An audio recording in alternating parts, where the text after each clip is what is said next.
Saudara-saudaraku yang dikasihi Tuhan, beberapa belas jam lagi kita akan masuk ke tahun baru 2024. Bagaimana tahun depan? Apakah kesulitan-kesulitan, tantangan-tantangan makin banyak atau berkurang? Masing-masing punya jawaban sendiri. Tetapi kesulitan ataupun tantangan itu tidak hanya masa depan, tahun yang akan kita tinggalkan pun juga sama, ada kesulitan, ada tantangan-tantangan. Jadi tidak pernah sepi dengan perkara-perkara seperti itu, baik sekarang atau ke depan. Tapi yang jelas sudah terkasih, faktanya kita semua masih hidup. Meskipun ada tantangan, rintangan, eksis masih. Jadi sudah terkasih, di sini kita patut mensyukuri bahwa pengalaman-pengalaman buruk atau yang gelap atau yang jelek memang banyak, tetapi itu lebih sedikit dibandingkan pengalaman yang baik, pengalaman yang terang, yang positif, dan bermutu. Oleh karena itu, maka bersyukurlah sepantasnya, karena dalam keadaan gelap atau buruk, kita masih bisa hidup dan diberkati oleh Tuhan. Saudaraku yang dikasihi Tuhan, menghadapi masa yang seperti itu, hendaknya kita tetap tenang, berpengharapan, dan percaya atas penyelenggaraan Tuhan terhadap hidup kita. Memang kesulitan atau hal-hal buruk sepertinya tidak pernah menyingkir dari badan kita. Selalu kita dikerubuti oleh hal seperti itu. Tetapi hendaknya tetap sebagai orang beriman percaya atas penyelenggaraan Tuhan kepada hidup kita. Imam Abraham kiranya itu menjadi panutan bagi kita semua.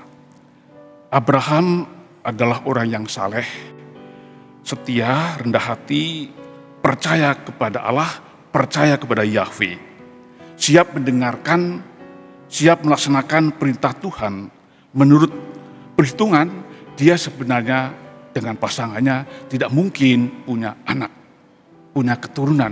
Tetapi sabda Tuhan telah dikatakan kepada dia bahwa ia akan mempunyai keturunan yang begitu banyak, seperti bintang di langit atau pasir di pantai.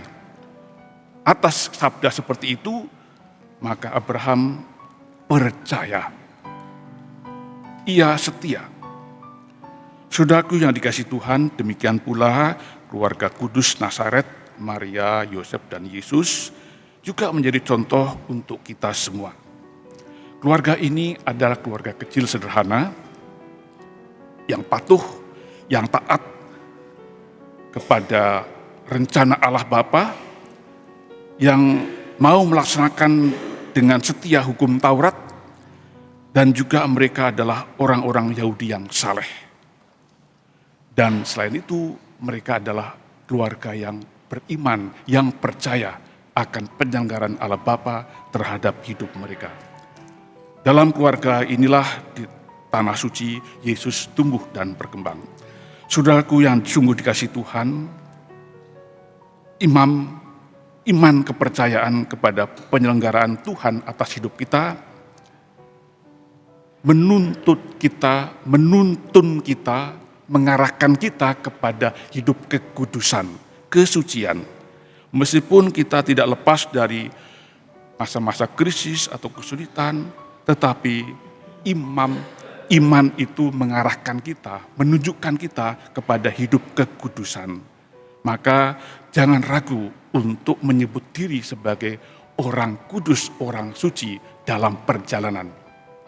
Sekali lagi, kita dikelilingi oleh macam-macam risiko, macam-macam hal yang pahit, yang gelap, tetapi kita harus berani, saya orang kudus, saya orang suci yang masih dalam perjalanan.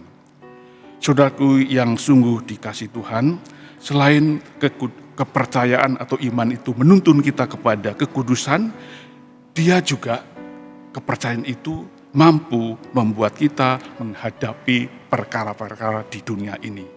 Ada banyak perkara di dunia ini, kalau kita tidak punya kepercayaan, maka kita akan ambruk. Jadi peganglah percaya kepada Tuhan yang telah menyelenggarakan hidup kita. Saudaraku yang dikasihi Tuhan, jadi pada pagi ini Anda semua diingatkan bahwa ada banyak hal buruk di sekeliling kita, tapi ingat ada banyak lebih yang baik, yang terang mengelilingi kita. Kemudian juga Anda semua diingatkan supaya hidup tenang, hidup dalam kepercayaan, dalam pengharapan. Dan akhirnya percaya atas penyelenggaraan Tuhan terhadap hidup kita. Mari kita mohon kepada Tuhan supaya hidup kita selalu diberkati, selalu dalam perlindungannya, dan mampu menghadapi hal-hal yang tidak selalu mengenakkan. Kiranya Tuhan memberkati kita, Tuhan menyertai perjalanan kita semua. Amin.